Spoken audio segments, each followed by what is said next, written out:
Welcome to the latest series of the podcast, where we bring you the latest insights into the future of digital commerce. In Season 6, we continue to interview some of the most respected professionals in the industry as we broaden the topics to cover what it takes to build a business within e-commerce, navigating through business change, as well as the future of technology within digital commerce. As we continue our journey to have one of the best podcasts within commerce, we ask you to like and share within your network if you enjoy our content. Hello and welcome back to the podcast, the future of all things digital commerce. I'm not sure how, but we're episode 3 already.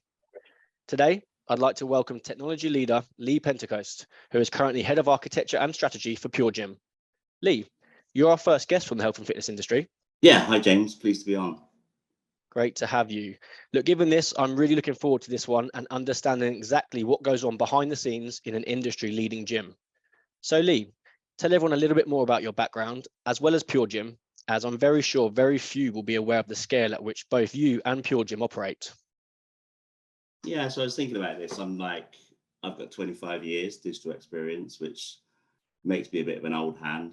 I started creating websites in about 1999, year 2000, so right at the beginning.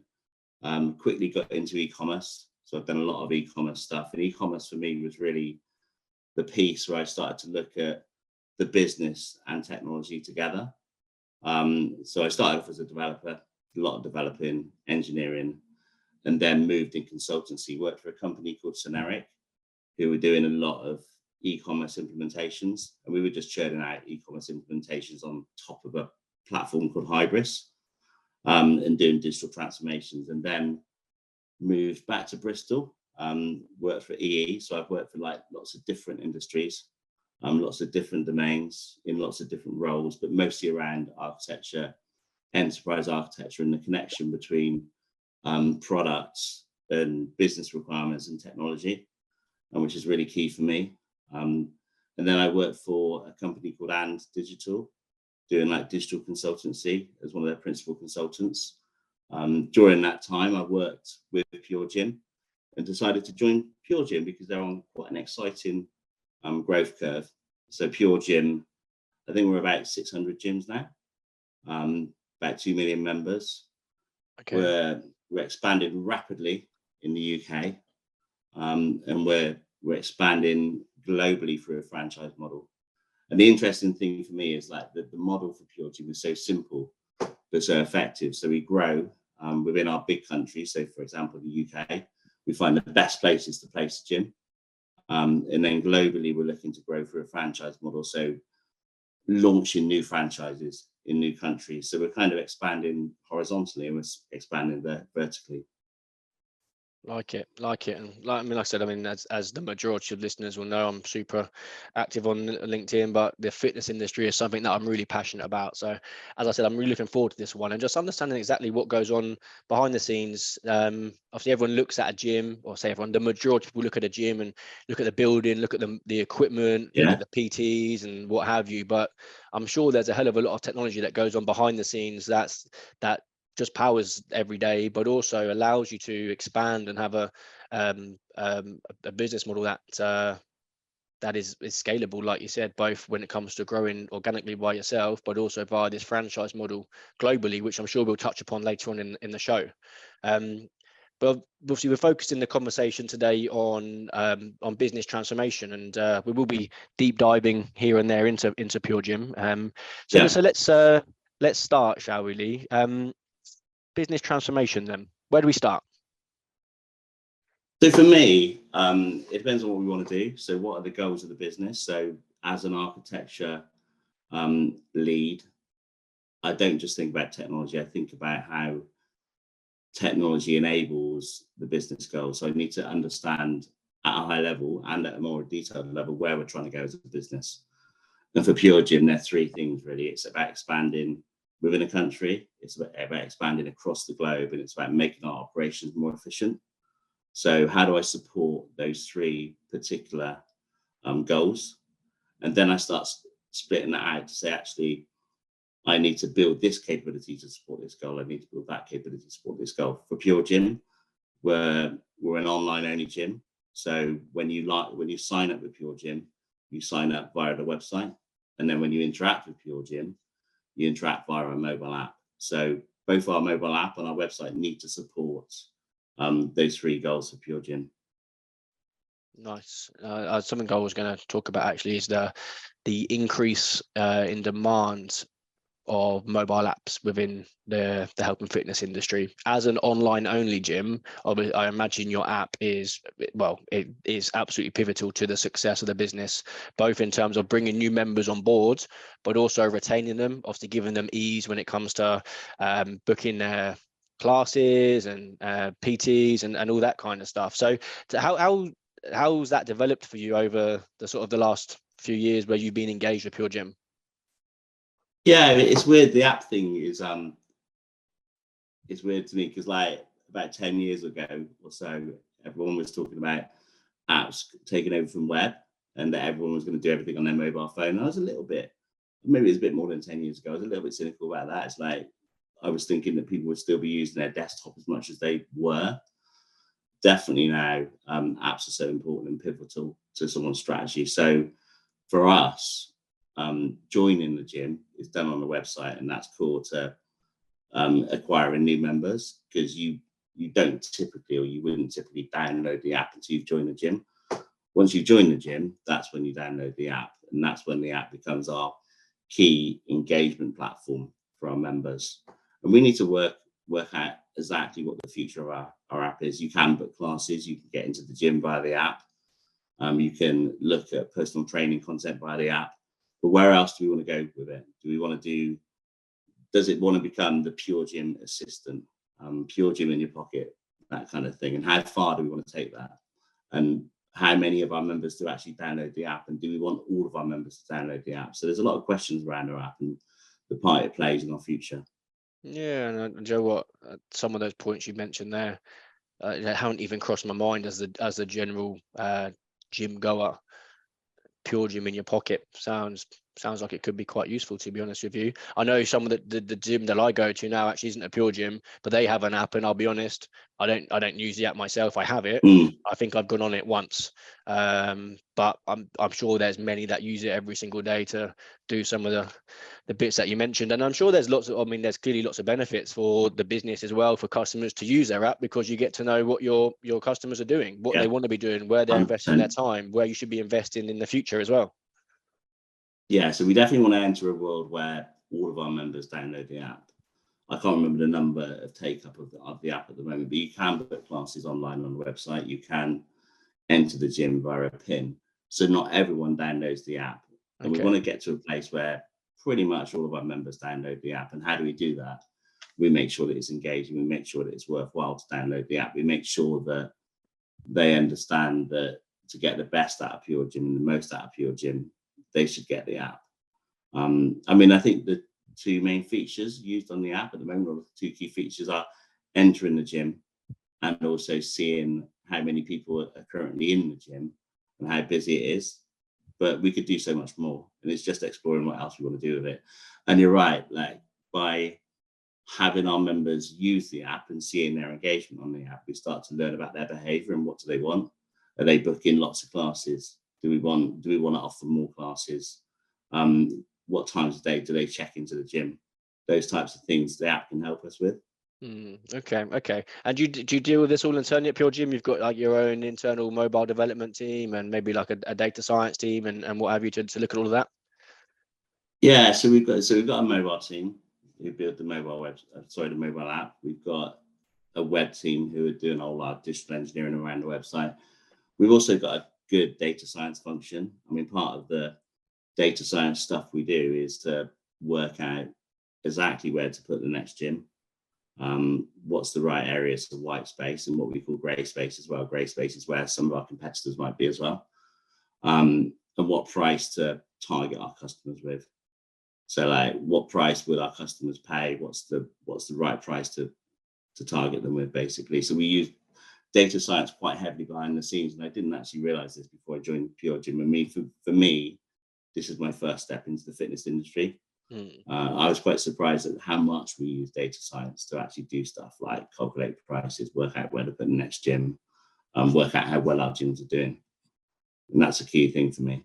Yeah, and same as me, right? When we first spoke, and you mentioned some of the use of that.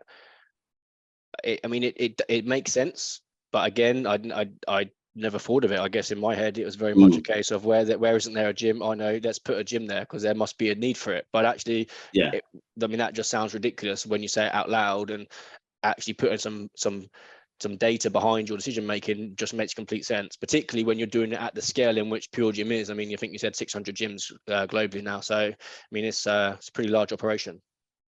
Yeah, I think Humphrey, our CEO, calls it something like the flywheel. It's like you gather a momentum. So you're launching new gyms continuously. I think we're going to launch one gym a week pretty much over the next few years.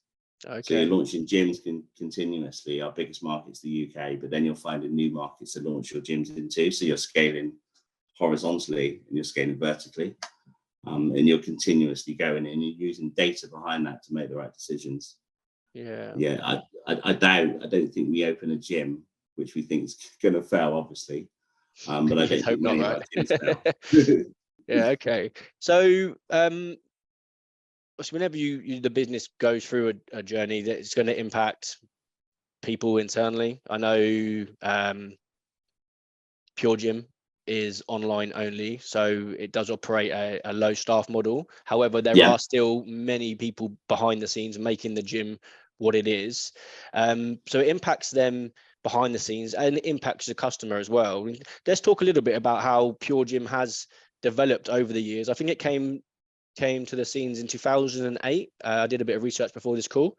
I know you weren't in the business then, but I imagine it's a very different business now to what it was then, given the advancements in technology over the last 15 years. So yeah, I mean, talk to me a little bit about that, Lee. yeah. So our key thing, like I said, our key thing really is our digital channels. Or that's the main thing I've looked at since I joined Pure Gym myself. Our website's evolved, our mobile app's evolved. What we're trying to do is just think about the member experience all the time when we're building stuff out. Yeah, what experience do we want to give our members, and how does technology behind that drive that experience? So what's a lot of the workshops I've been in, a lot of the conversations I've been in recently are mapping out that member experience, mapping that to capabilities, i.e., we need to have automated emails, we need to have a CRM, we need to have content driven from here. Yeah, and then mapping that to technology. Yeah, and that gives you your technology change pieces, the pieces which you need to put in. Should we put in the headless CMS, for example? How do we want to develop our CRM? Yeah, how do we want to develop our personalization strategy? That's all driven by thinking about the member experience we want to drive. Okay. And then I think there's a piece there as well for me as head of architecture and head of technology strategy, where we need to think about the experiences of our employees as well.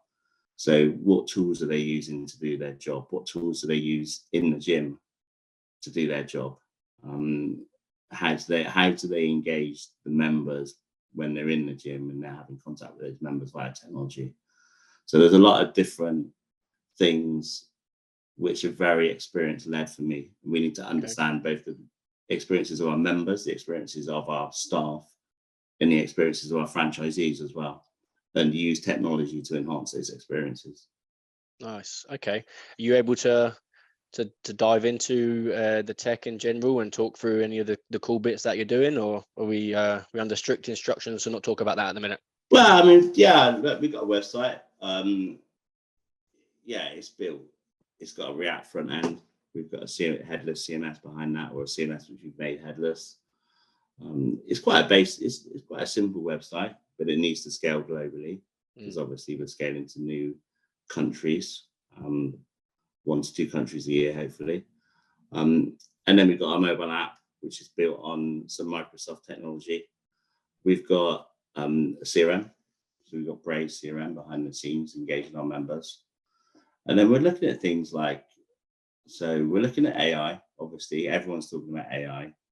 Just starting to think about where that might play a part in our business. And there's areas where it might play a part in our business in helping to engage our members and answer those questions where we can't always put a human there. And then there's areas where it might help our business in terms of helping our operations become more efficient.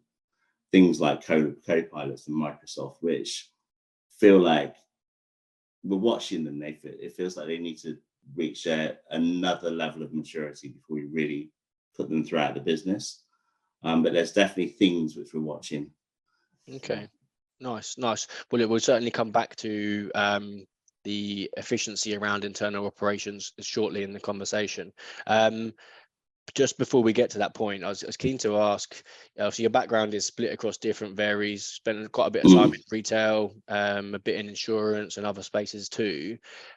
How similar is the customer expectations within the health and fitness industry to some of the environments you've worked in before, and how much of your experience have you been able to delve down on in order to get to PureGym where it needs to get to? Yeah, I mean, like I said, the gym industry is new to me, but I've been in the digital and the customer experience space for like 25 years. So, like, everyone says, oh, you're working in a different domain. Is that very different? But for me, like, especially being on consultancy side, I've been in so many different companies that like the patterns are quite often the same throughout every company, and you see the same kind of patterns and same processes. And the member is as important in the gym as it is in e-commerce. I think with e-commerce, the only thing is the member, your buyer buys something off you, they might come back later, they might not. Yeah, so you have to continuously engage them and continuously sell your brand. With PureGym, someone signs up for PureGym. Obviously, you can buy day passes, but someone usually signs up for a subscription. Then it's about how do we retain that customer? How do we retain that member? Because we don't want to lose a member, because to try and win them back is hard work. Yeah, so we have to give them a quality experience once they've joined, and that experience includes, it's driven quite a lot by digital. It's like from the app, for example, we need to help them easily enter the gym, easily book classes, etc. But it's obviously also driven by the gym environment and how they engage the gym and how clean the gyms are and how tidy the gyms are and what kind of experience they have within the gym. So for me, in the e-commerce world, that is mostly online. I mean, obviously there's kind of retail stores as well, but I was mostly engaged on the online stuff. Whereas here, our most important thing is obviously the physical gym, but we have the digital to back that up. Yeah, and that's it. I mean, it's an interesting point to touch upon, because you want the process to be seamless, of course, but actually the experience is going to be determined by things like how busy the gym is, how available the equipment is the equipment out of order regularly, is the gym clean, like those kinds of things, which I guess as head of architecture and strategy is probably a little bit out of your hands. Yeah, I mean, no, I can't say too much, but there are technologies out there which you can look at to kind of monitor gym equipment to automate some of that stuff. Okay. You may or may not be able to answer this, but I'd imagine you're probably able to track like a machine, roughly what the life expectancy is on the machine, how often it may break based on average usage and all that kind of stuff as well. Yeah, and we have, I'm not sure how much of that stuff we've done, but you're right, we should do more of that stuff. We're definitely kind of entering an era where we might get more connected to all the machines and looking at Internet of Things. At the moment, it feels like a lot of our machines are quite static and unconnected to the customer and the member. And we do need to explore is to understand how connected we want to make them, and how do we monitor these machines, and how do we monitor people in the gym? Because if you think about the online experience, you can use things like Google Analytics to monitor behavior and to monitor how people work or move through your join funnel. What you can't do is monitor within the gym at the moment, monitor how people move around, etc. I mean, there are things coming which help you do that, and things which we're looking at. Okay, well, watch your space then, I guess. I mean, it sounds interesting. I often think to myself, imagine a world where you can walk into the gym and you can use the different bits of equipment, whatever it might be, and somehow it knows the weight that you're doing, the sets that you're doing, and the reps that you're doing, and it manages to track your workout for you and upload it to the cloud somewhere or for a personalized profile. I mean, to me, that's pretty advanced, as all the machines would need to be connected. There'd need to be some form of CCTV that's also connected, knows who you are, knows what your profile is and everything else. But I feel like, you know what, the way every industry is moving, seeing something like that in the next 10 or 15 years probably isn't out of the question. It's definitely on my mind. It's like, some people like that, some people don't. Some people want to just come in and lift some weights and like run on the running machine and don't want too much connectivity. And then some people want to think about how they track that and how they kind of integrate that with their whole health experience and their healthcare experience. And the question is like, how many people want that? Yeah, where's the tech going? How much are people going to expect to do that kind of thing in the next 10 years? Yeah, what are our competitors doing, I guess? Yeah, well, I guess there would always be an option to switch on or off. If you're not fast, you just want to go to the gym and feel good, then you can always opt out, I guess. But if you are the sort of person that likes to track and you have your notebook where you write things down, if you could remove the manual element of it and just have it as an automated process when you walk in the gym, I guess a bit like the Amazon stores where you just go in and it knows what you buy and you walk out and you get charged. It's kind of like that, but a slightly more advanced version, given some of the data that it's tracking. And you know what, maybe even in a really far-fetched world, you could look at how it then tracks your heart rate and everything else that's in synced with that for your overall health and fitness well-being. So yeah, I don't know if I feel like I've gone off on a bit of a tangent there, but I mean, that would be for someone like me, that would be really, really cool. But like you said, you've got to look at what your members want, how many want that. That's going to be a huge investment to do anything along those lines. So if there's no demand for it, then what's the point? Yeah, and that's the thing. I think what I've realized is we need to get the foundations right and the basics right first. So offer a great website, offer a really easy way to get into the gym, offer a great way to book up classes. Yeah, use data within PureGym to work out how to expand, help our employees become more efficient. And then there's other things which I kind of see on the edge of like the innovation curve, which is like, how do we connect to the machines? How do our members do that? Yeah, how do we track our members? Where can we use AI? Things like that. Yeah, I mean, that's coming definitely. We need to play in that space. It's just how far do we play in that space? Yeah, that's it. I think I often get carried away because I mean, you got to look at probably about 90% of gym users just want to go there, feel a bit better for themselves, stay in shape. There's very few that are actually really, really interested in the nitty-gritty bits of data where they can really elevate their performance by an extra couple of percent. So, but not regardless. I mean, it sounds like there's a lot of use cases for technology and data within PureGym, and I'm sure other gyms as well. And I look forward to seeing what's ahead of us. But yeah, I mean, carry on. Yeah, do you know what? When I first joined PureGym, I was talking to the team and I was going, oh, we could bring in this personal trainer app. We could use AI here and stuff like that. And I think what I've got to now is like, let's get the basics done really, really well and the foundations done really, really well and offer a great experience. And then let's look at that stuff. Yeah, and that's definitely coming. But it's like, yeah, let's get the foundations right. And like I said, there's kind of three main ingredients to PureGym. It is to grow in market, it's to expand across the globe, and it's to also optimize our internal operations to make sure that as we're expanding, we're not actually increasing our cost base too much. Okay. And I mean, and something that's super important as well.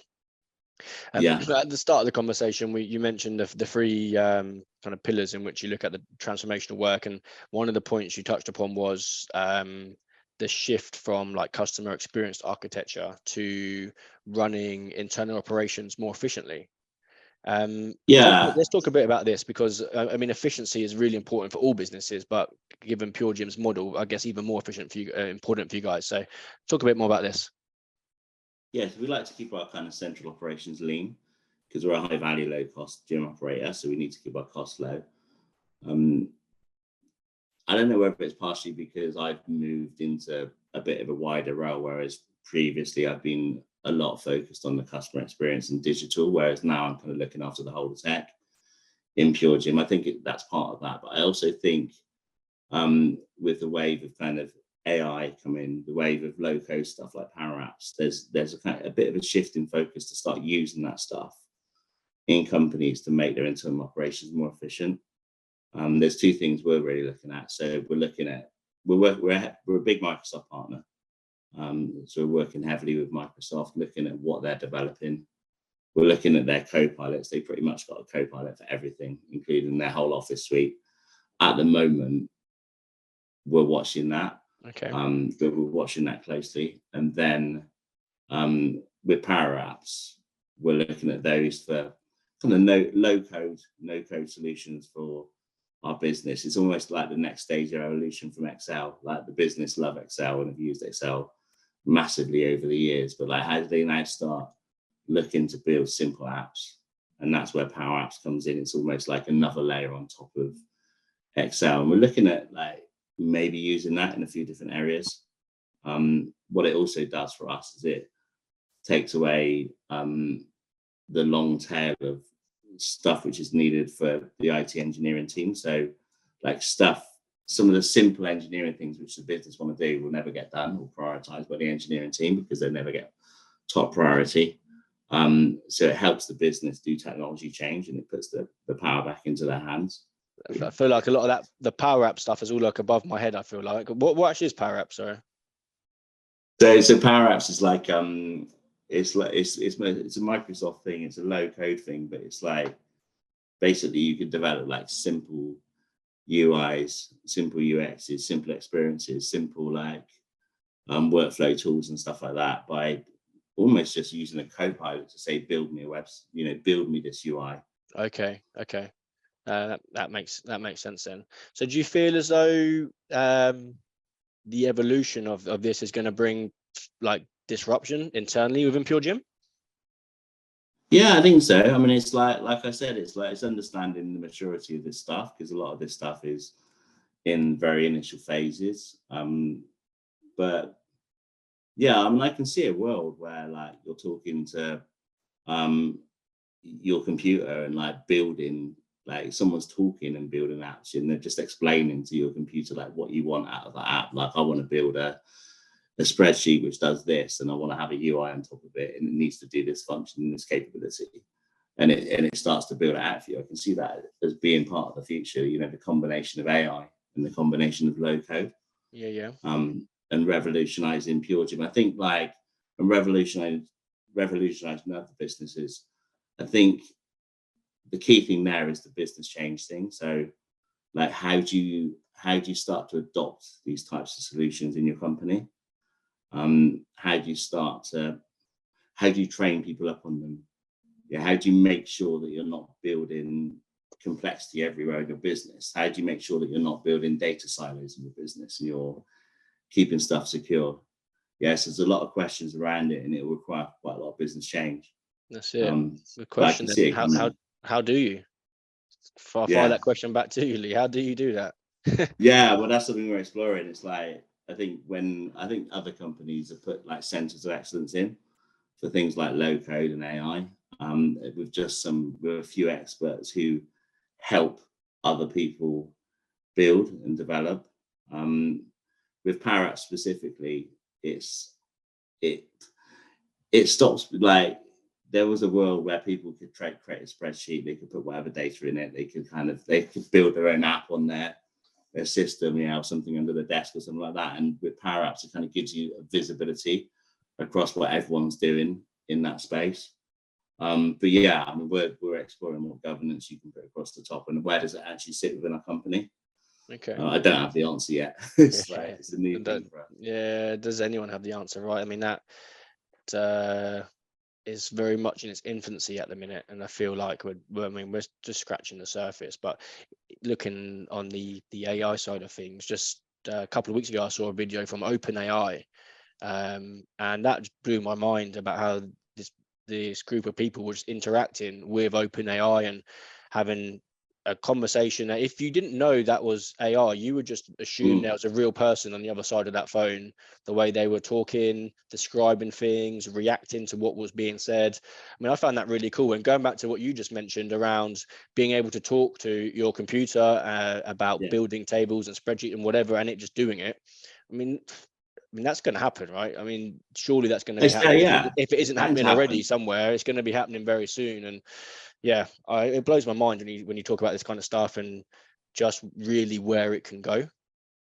Well, yeah, I mean, I can kind of picture a future where, like, you know, at the moment we draw architecture pictures and diagrams and stuff like that, and we draw systems based on the business goals. I can picture a future where you feed AI your business goals and you say, create me an e-commerce site, create me a digital experience, create me an app, and it will just do it for you. Yeah, and I think that's quite scary for a lot of people. I think the key thing is there, and the skills are going to come in terms of like being able to translate those business goals into something which AI understands, to be able to build out what it needs to build out for you. But I can see that coming. Yeah, yeah. You know, I can just see it disrupting every industry a lot. Where when we start getting to that kind of point, it's going to change a lot of things. It's going to be And pretty there's cool. people, and people are scared, but like I don't. Yeah, I'm not sure we should be so scared. It's like, you know, we had the Industrial Revolution and people were scared about that. Yeah, we had the internet. People were nervous where that would go. And it's the same thing here. Like, people are nervous about where it's going to go because there's an unknown. But I think it's just going to, like, the way that we play a part in that as workers and people will just change. But I like to think of AI as like augmenting humans rather than replacing humans. But let's see. Yeah, I would definitely echo what you're saying. I think a lot of people are scared. I'm hearing that a lot. A lot of conversations I'm having at the minute around, okay, what are these companies doing with AI? Where do you see AI going? Is AI taking over some low-level jobs like software engineers or merchandisers and all that kind of stuff? And do you know what? There will be some jobs that are impacted. It's inevitable. There always is. But actually, it's going to create a hell of a lot more jobs of what it can do and how you can then unlock it and how you can utilize that in your business. I think, at least for the foreseeable, you're going to need the human interaction alongside AI. I think for me, the unknown, and this is where it gets really above me, is the point in which the AI is cleverer than, like, has developed itself. So it's so clever it can think for itself in the future and what have you. It's like, okay, well, at that point, why would you need a human when it can do it itself? I don't even know if that even makes sense, but that makes sense in my head anyway. And I think that we're probably a little way off that, but yeah, let's see. Yeah, 100%. I don't know where that's going to go as well. You know, Is anyone? Like, will AI become as clever and as effective as humans? I don't know. I think possibly, yeah. But yeah, you're right. It's like, what happens to humans then? Yeah, what happens How do we then? earn our money? I'll be retired. Yeah, well, hopefully me too by that point. But yeah, so okay, so looking back at PureGym, then we spoke quite a lot about some of the change over the years and about the focus around business efficiency and what have you. Just quickly then, before we wrap things up, where do you see the future of PureGym going? Like you mentioned, you're expanding heavily. I think you mentioned one new gym a week, which sounds to me like a mammoth task. But yeah, where's the future of PureGym going in the short to midterm? Yeah, so over the next few years, I think we've got about 600 gyms now. We're looking to have about 800 after 3 years' time. About 2 million members. We're looking to have about 3 million members. We're in 6 countries at the moment. So we're in UK, USA, Denmark, Switzerland, KSA, UAE. So we're looking to potentially launch 1 to 2 new countries a year via our franchise model. And we're just like, I don't think fundamentally what we offer won't change. Like, we're not going to start putting swimming pools in the gym or jacuzzis. That's not what we're about. We're about kind of high value, low cost.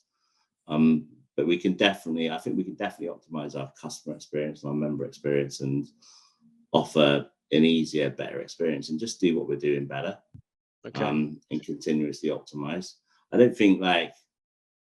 I think so with some companies I've worked with, it's about the next stage of evolution. It's about, like, what are we going to become next? What's our new product going to be? With PureGym, it's about our growth and our global growth and, like, using data and using technology to help that and keeping our operations efficient. But I'm not sure our proposition is going to fundamentally change. We might do stuff like you said, like offer better connectivity to the machines, offer things like personal trainer apps, things like that. But fundamentally, our business will pretty much stay the same because people want it. People want like a gym you can easily go to, which is simple. It's open 24 hours. It's clean, it's tidy, it's easy to use, and they can go whenever they want. It's like there's a demand for that. And Joe, what I really like about kind of what you said there is it's about knowing your customer. Everything that you've touched upon there, PureGym obviously knows its customer, knows what its customer wants, and like you said, you can look at all of this cool stuff, but if it's not what your customer wants, then what's the point? For you guys, it's about how you can run your business most efficiently, how you can give the best customer experience, and how you can use technology to do both of those. And I think it might sound quite simple to a lot of people, but ultimately, if that's what's going to drive the business forward and keep your customers both happy and retained, then hey, who needs all the fancy stuff? But yeah, I mean, when I like years ago, I used to think like the clever thing was to think of new ideas, and I think like the clever thing really is to like think of simple ideas and just make them work really well. Yeah. Like, and to make something simple is quite hard to like boil it down into like its simple kind of components or its simple ingredients. And I think that's what PureGym does well. It's Nice. like it boils it down to its simple ingredients, grow within market, grow across the globe and be efficient. And the technology and the data and the things needed behind the scenes to make that happen. Yeah, you have to get really right. Yeah, definitely. Yeah, that's hard for me. That's clever for me, really.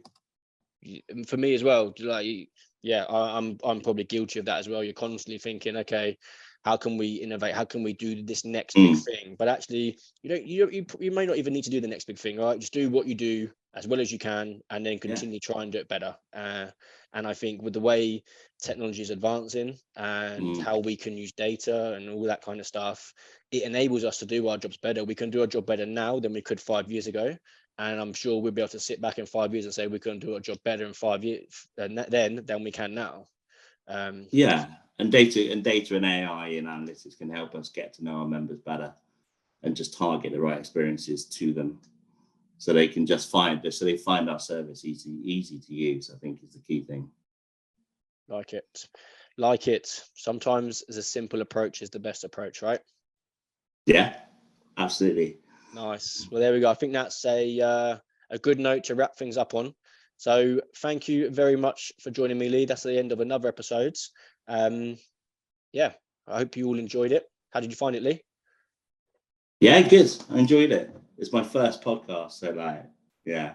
You'd never know. A little bit, yeah. No, well, yeah. I mean, it was great. I really enjoyed the conversation. Getting a good feel for your background and experience, and understanding a bit about what goes on at PureGym, and how you guys are looking to continue your growth plans. And as we said at the end, right, there's no need to overcomplicate things. Sometimes do what you do is try and do what you're going to do. Mac. That's how long has that been around for? Yeah, there we go. The analogy there, the Big Mac and PureGym. Not sure they should go together, but there we go. Anyway, I found that really interesting. Thank you very much, Lee. I hope all you guys enjoyed that episode too, and I'll see you next time.